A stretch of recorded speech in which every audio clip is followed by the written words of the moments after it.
जिसका चिन्ह पिता पुत्र पवित्र आत्मा के नाम पर आमीन। सर्वशक्तिमान महान परमेश्वर पिता, हम आपको धन्यवाद देते हैं, राजाओं के राजा प्रभु के प्रभु प्रभु यीशु मसीह, आज के सुंदर समय के लिए, आपके पवित्र जीवित वचन के लिए, आपके बेटे बेटियों के लिए, उनके जीवन के लिए, उनके घर घर आने के लिए पिता हम धन्यवाद देते हैं कि आपने अब तक संभाला, बचाया, जीवित, सुरक्षित, अचानक मरी मृत्यु से बचाया, उसके लिए लाखों लाख धन्यवाद। उनके जीवन की सारी निर्बलता, दुर्बलता, कमी, कमजोरियों से आपने उन्हें बचाया, उसके लिए लाखों लाख धन्यवाद। पिता, मैं आपसे प्रार्थना करता हूँ आज के एक एक वचन में प्रभु हमारे लिए एक मार्गदर्शन दिखाना और प्रभु हर एक के जीवन में एक नए रास्ते को खोलना। खुदा, मुझे नहीं पता कि मुझे क्या बोलना चाहिए, कब बोलना चाहिए, कैसे बोलना चाहिए, मुझे बोलने के लिए शब्द दीजिए, क्योंकि आपने कहा है बोलते समय तुम ये ना सोचो कि तुम्हें क्या बोलना है, बोलते समय तुम्हें शब्द दिए जाएंगे। पिता, मैं प्रार्थना करता हूँ बोलने के लिए मुझे शब्द दीजिए, ताकि आज के एक एक वचन के द्वारा हम जीना, उठना, बैठना, चलना, फिरना सीख सके। खुदावन इस योग बनाइए। जीवन की सारी कमी घटियों को आपके चरणों में रखते हुए प्रार्थना विनती यीशु मसीह के नाम से पिता आपसे मांगता हूँ, सुनिए और दया से ग्रहण कीजिए, आमीन। तो आइए हम वचन की ओर जाएंगे। मेरे साथ निकालेंगे उपदेशक का ग्रंथ अध्याय 8 पद संख्या 10 से 13। आज हम देखेंगे उपदेशक का ग्रंथ अध्याय 8 पद संख्या 10 से 13। प्रभु का वचन क्या कह रहा है, मैं आपके लिए पढ़ूंगा। मैंने दुष्टों का दफन देखा, मैंने दुष्टों का दफन देखा, मतलब उनको गाड़ा जाना देखा मैंने। मंदिर से जाने के बाद लोगों ने नगर में उनका आचरण भुला दिया, यह भी व्यर्थ है। ठीक है, मंदिर से लोग निकले हैं और नगर में जाने के बाद उनका आचरण भुला दिए, यह भी व्यर्थ है। इसका मतलब आप समझिएगा, दुष्ट भी मरता है, धर्मी भी मरता है नहीं मरता, जरूर मरते हैं, लेकिन कोई किसी को याद नहीं रखता। एक दिन सब खत्म हो जाता है, जैसा कि मैंने कल बताया था, है ना। कोई किसी को याद नहीं रखता, सबका दफन हो जाता है। और धर्मी जन को मंदिर से निकलने के बाद कौन याद रखता है? आप एक प्रचारक को कितने दिन तक याद रखते हैं बताइए? हाँ, जब कोई याद दिलाता है तब, नहीं तो आप अपने काम में इतने मगलूल हो जाते हैं कि चर्च छोड़ते के साथ सारी बातें भूल जाता है। मैंने क्या सुना, क्या सीखा, कुछ भी याद नहीं रहता। हाँ, आज हमें हर एक बात पे, क्या पढ़ते हैं, क्या सुनते हैं, हाँ, किनसे मिला, क्या बातें हुई, उन बातों को मनन चिंतन करना चाहिए। आप धर्मी जन से जब मिलेंगे, अपने प्रभु के जनों से जब आप मिलेंगे, उनके एक एक शब्द को ध्यान से सुनिएगा कि क्या बातें कर रहे हैं। मैं अपने जीवन की बात बता रहा हूँ। जब मैं प्रभु के दासों से मिलता हूँ ना, उन बातों को जो वो बोलते हैं ना, हंसते हुए, मजाक करते हुए, लेकिन उनके हंसी मजाक में भी कौन रहता है? प्रभु की बातें। जब उनसे बातें सुनता हूँ ना, तो पूरी ध्यान से चौकसी करके एकदम सचेत होकर सुनता हूँ कि इनमें से कितनी बातें मेरे काम की,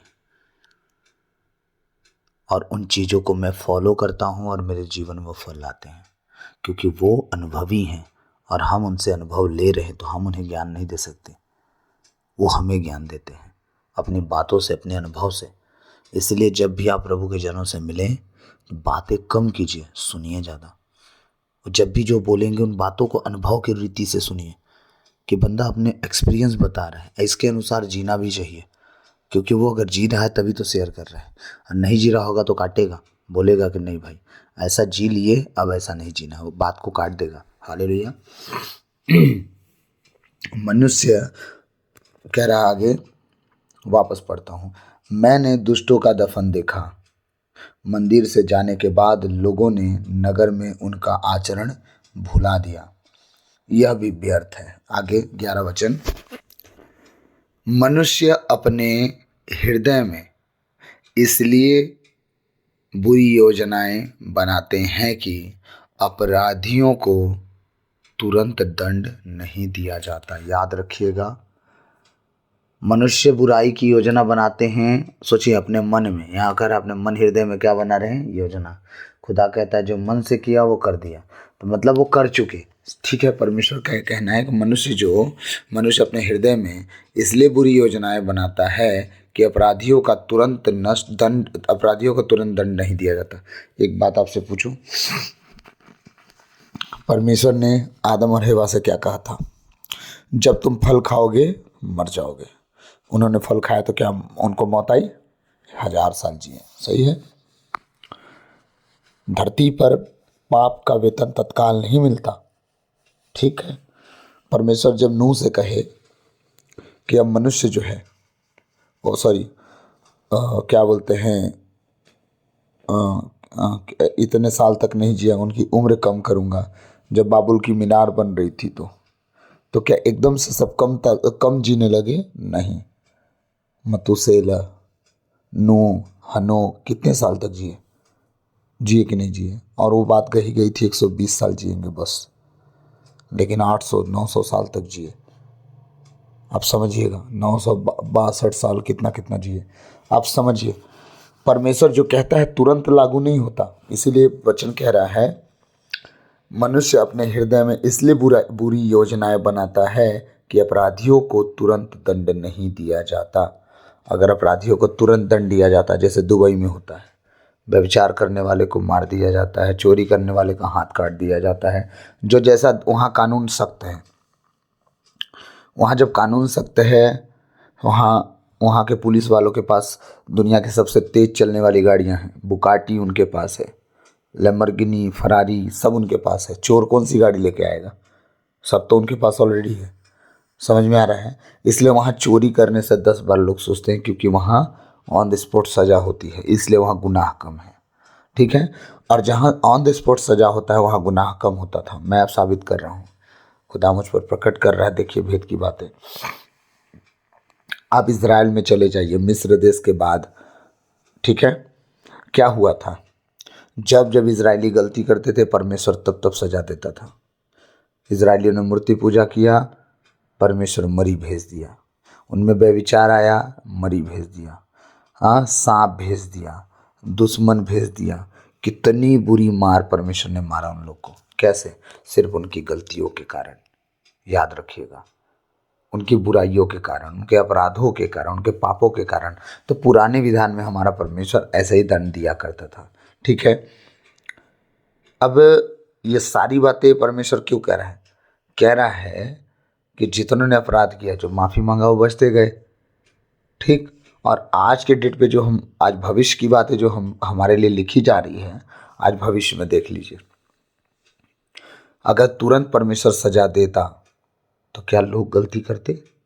कभी नहीं करते। आप समझिए। लेकिन परमेश्वर देरी करता है गुस्सा करने में। लोग सोचते हैं हम लोग सही हैं, सब बढ़िया हैं, सब सही है, एकदम अच्छे से चल रहा है। हाँ, आप समझिए, कल के दिन आपके पास कोई ऑप्शन नहीं बचेगा परमेश्वर के सामने खड़े होकर ये बोलने के लिए कि प्रभु हमें माफ़ कर दे, क्योंकि प्रभु ने एक बार आपके लिए लहू बहा चुका, क्रूस पर अपनी जान दे चुका, 39 कोड़े खा चुका, और थूकना सह लिया, दाढ़ी नोचना सह लिया, सर पे कांटों का मुकुट सह लिया, 3-3 किलो को सह लिया, नंगापन को सह लिया, सारी बेइज्जती उसकी हो गई। अब बेइज्जती कराने नहीं आएगा। वो पिता का राजकुमार बेटा बन चुका है, अब उसके दाहिने बैठेगा। अब आप देख लो आपको क्या करना है। हालेलुया। याद रखिएगा, अपराधियों को तुरंत दंड नहीं दी जाती है, लेकिन सबका न्याय होगा। आगे वचन क्या कह रहे हैं?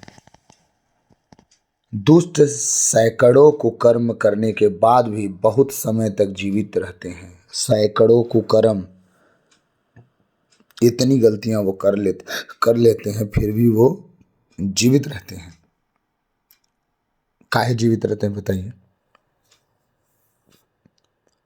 परमेश्वर उन्हें मारने के लिए, कहते हैं ना, बकरा को मारने से पहले उसको खाना दिया जाता है ना? तो परमेश्वर ऐसा नहीं है कि उसे मारने से पहले पहले उसको चरने के लिए देगा कुछ चावल दाल हैं। हमारा परमेश्वर हर एक मनुष्य को बचने का अवसर देता है, क्योंकि जो जितना बड़ा गुनहगार है परमेश्वर जानता है उसे कैसे सीधा करना है, उतना ही काम का होता है। क्योंकि जिस रीति से वो गुनाह मन लगा के कर रहा है, अगर खुदा का काम मन लगा के कर दिया ना, परमेश्वर जानता है बड़े बड़े काम करेगा। आने वाले दिनों में देखिएगा खुदा मुझे भी उठाएगा, क्योंकि बड़ी टेढ़ा आदमी था मैं, इतना टेढ़ा आदमी था। खुदा मुझे सीधा कर दिया, और सीधा किया तो इमरती जैसे सीधा हो गया मैं, फिर से वो मेरे को सीधा कर रहा है, रोज सीधा कर रहा है, रोज प्रतिदिन। हाँ, अब देखिएगा खुदा के प्रकाश, उसके चेहरे का प्रकाश हम सब पर चमकेगा, जितने लोग ऑनलाइन सुन रहे हैं। आमीन। आने वाले दिन में ऐसा ही होगा। दुष्ट सैकड़ों कुकर्म करने के बाद भी बहुत समय तक जीवित रहते हैं, फिर भी मैं यह जानता हूँ ईश्वर के भक्तों का कल्याण होगा, क्योंकि वे ईश्वर पर श्रद्धा रखते हैं। याद रखिएगा, वो कितनों साल तक जी ले, धर्मी 10 साल में ही मर जाए, फर्क के नहीं पड़ता है। याद रखिएगा, वो कितनों साल दुष्ट जी ले, लेकिन याद रखिएगा ये आशा जो है ना, ईश्वर के भक्तों का कल्याण करेगा। बाकी ये आशा जो है ना, दुष्टों के लिए, बुरे लोगों के लिए वो कल्याणकारी आशा नहीं होने वाली है। वो आशा उन्हें नरक के दंड में भेजने वाली बनेगी। इसीलिए परमेश्वर का वचन कहता है, दुष्ट सैकड़ों कुकर्म करने के बाद भी बहुत समय तक जीवित रहते हैं। कहाँ? धरती पर बहुत समय तक जीवित रहते हैं, जल्दी मरते ही नहीं, 90 साल 100 साल पहुँच जाएंगे। ठीक है, फिर भी मैं यह जानता हूँ ईश्वर के भक्तों का कल्याण होगा, पक्का होगा। कल्याण का मतलब धरती या नरक से उनका पत्ता साफ, स्वर्ग राज में एंट्री। ठीक है, कह रहा है भक्त प्रभु के, ईश्वर के भक्तों का कल्याण होगा, क्योंकि वे ईश्वर पर श्रद्धा रखते हैं। क्या रखते हैं वो? ईश्वर पर श्रद्धा। लेकिन कुकर्म करने वाले क्या कर रहे हैं? धरती पर बहुत सालों तक जी रहे हैं, बहुत समय तक। परमेश्वर क्या कहता है? धिक्कार उन्हें जो हंसते हैं रोएंगे, हैं? धिक्कार उन्हें जो आनंद कर चुके हैं, वो तृप्त हो चुके हैं, वो शोक मनाएंगे। और धन्य हो तुम जो शोक मनाए हो, तृप्त किए जाओगे, रोए हो, हंसोगे। क्यों? क्योंकि वो जानता है धरती पर तुम जितना मजा ले चुके हो, उस स्वर्ग राज में तुम्हें मजा अब नहीं मिलने वाला। स्वर्ग राज में जो धरती पर दुख झेला है और खुदा के नाम की महिमा किया है, वो स्वर्ग राज में आनंद करने वाला है। आमीन। आगे वचन कह रहा है, किंतु दुष्ट का कल्याण नहीं होगा, किसी भी सूरत में दुष्ट का कल्याण नहीं होगा। वह छाया की तरह लुप्त होकर बहुत समय तक जीवित नहीं रहेगा। वो कितना भी उपाय लगा ले गायब होने का, छाया की तरह, हाँ, चाहे वो लुप्त हो जाए, चाहे कुछ कर ले, वो बहुत समय तक जीवित नहीं रहेगा, क्योंकि वह प्रभु पर श्रद्धा नहीं रखता। वो दुनिया के किसी कोने में जाए, कहीं घूम ले, कुछ कर ले, कहीं छुप ले, याद रखिएगा परमेश्वर कहता है वो ज़्यादा दिन तक का मेहमान नहीं है। आगे हम एक वचन और देखेंगे, 2 वचन, 12 अध्याय का 12 और 13 वचन देखेंगे, यही उपदेशक ग्रंथ का। पुत्र सावधान रहो, उनमें कुछ नहीं जोड़ो, अनेक ग्रंथों के निर्माण का अंत नहीं होता। हाँ, और अधिक अध्ययन करने से शरीर थक जाता है। आप याद रखिएगा, जब लोग कहते हैं ना, एक सवाल का जवाब भी है इसमें, कि हम बाइबल पढ़ते तो इतना नींद क्यों आता है। जब बाइबल को एक किताब की तरह पढ़ेंगे ना, अधिक अध्ययन करने से शरीर थक जाता है। जब एक किताब की तरह इसे पढ़ेंगे ना, तो शरीर जो है ना थकता है। याद रखिएगा, अगर आप शरीर को थकाना चाहते हैं तो फिर आप किताब की तरह पढ़िए। अगर शरीर को सच में एनर्जेटिक बनाना चाहते हैं और ग्रोथ करे शरीर, तो आप उसे किताब की तरह नहीं, अपने जीवन की पुस्तक की तरह पढ़िए। जब आप थक हार के बाइबल पढ़ने बैठेंगे तो आप शरीर के अनुसार पढ़ रहे हैं, आत्मा के अनुसार नहीं पढ़ रहे हैं, खुद सो जाएंगे। और हम, हाँ, तो 12, 13 और 14 वचन देखना था। तो अब देखते हैं, ईश्वर पर श्रद्धा रखो और आज्ञाओं का पालन करो। पहले क्या करना है? ईश्वर पर श्रद्धा रखना है, उस पर विश्वास रखना है, उस पर भरोसा रखना है कि ईश्वर है और वो जीवित है। हमारे जीवन में बहुत आय से आशीष का कारण है वो, और हम फलते फूलते जाएंगे। वो हमें मेरे पैरों को पत्थर से चोट लगने ही नहीं देगा। तो ये सब बातें क्या करना है? विश्वास करना है। ईश्वर पर श्रद्धा रखो और आज्ञाओं का पालन करो। आज्ञा बहुत ज़रूरी है, याद रखिएगा, बहुत ज़रूरी। परमेश्वर के नियम का पालन करना बहुत ज़रूरी है। आप बिना आज्ञा पालन के जीवन में कोई तरक्की नहीं देख सकते, याद रखिएगा। जब तक प्रभु के आज्ञाकारी बेटी ना बन जाए, तब तक परमेश्वर आपसे ना बात करेगा, ना आपकी सुनेगा, ना आपको सुनाएगा। आप बस खनखनाते पीतल झंझनाती झाल जो बन के घूम रहे हैं। हालेलुया। ईश्वर पर श्रद्धा रखो और आज्ञाओं का पालन करो, यही मनुष्य का कर्तव्य है। मनुष्य जाति का यही कर्तव्य है कि ईश्वर पर श्रद्धा रखना और उसकी आज्ञाओं का, नियमों का पालन करना। हालेलुया। लास्ट वचन में देखूंगा, क्योंकि ईश्वर हर कार्य का न्याय करेगा, चाहे वह कितना गुप्त क्यों न हो। आमीन। और वह उसे भला या बुरा सिद्ध करेगा। हालेलुया। क्योंकि, फिर से मैं पढ़ूंगा, क्योंकि ईश्वर हर कार्य का न्याय करेगा। कौन से कार्यों का ब्रदर? आपने जो गुप्त में, अंधेरे में, छुप के, चोरी चोरी, रात में बिस्तरों में घुस घुस के किए हैं ना, वो सारे गुनाह बाहर आएंगे, एक एक चीज। हालेलुया। वो सब कुछ बाहर आएंगे, एक दिन आपके माइंड से खींच के बाहर निकाल दिए जाएंगे। आप हो जाओगे ब्लैंक, रोबोट टाइप से। लेकिन वो सारा डिस्क जो है परमेश्वर के सामने खुले स्क्रीन में चलेगा। तब आपसे पूछा जाएगा, क्या ये गलती तुमने किया था? वहां झूठ मत बोल देना भाई, परमेश्वर राइट नाउ जवाब दे देगा। हालेलुया। क्योंकि ईश्वर हर कार्य का न्याय करेगा, चाहे वह कितना गुप्त क्यों न हो, चाहे वो कितना छुपा के क्यों ना रहो, कितना गुप्त क्यों न रखा हो। हाँ, और वह उसे भला या बुरा सिद्ध करेगा। आमीन। वो क्या करेगा? उसे भला या बुरा सिद्ध करेगा। क्योंकि ईश्वर हर कार्य का न्याय करेगा, चाहे वह कितना गुप्त क्यों ना हो, और वह उसे भला या बुरा सिद्ध करेगा। हालेलुया। तो याद रखिएगा, परमेश्वर के सामने कुछ भी बात नहीं छिपी है। परमेश्वर सब कुछ जानते हैं, सब कुछ करने में सामर्थ्य, क्योंकि ईश्वर हर कार्य का न्याय करेगा। हर कार्य, आपके जितने निकम्मे चाल हैं, बुराइयां हैं, गलतियां हैं, पाप हैं, हाँ, परमेश्वर कहता है हर चीज का मैं न्याय करूंगा, एक भी चीज नहीं छोड़ूंगा, सब का न्याय करूंगा। हाँ, हालेलुया। तो ये एक बात याद रखिएगा, हमारा खुदा, क्योंकि ईश्वर हर कार्य का न्याय करेगा, चाहे वह कितना गुप्त क्यों न हो, और वह उसे भला या बुरा सिद्ध करेगा। याद रखिएगा, सारी बातों में परमेश्वर के न्याय का बाट जो है, अब कितना भी गुप्त बात क्यों ना हो, आपका जानता है, इसलिए उससे संभाले ना, बल्कि उसके सामने सब कुछ रख दे।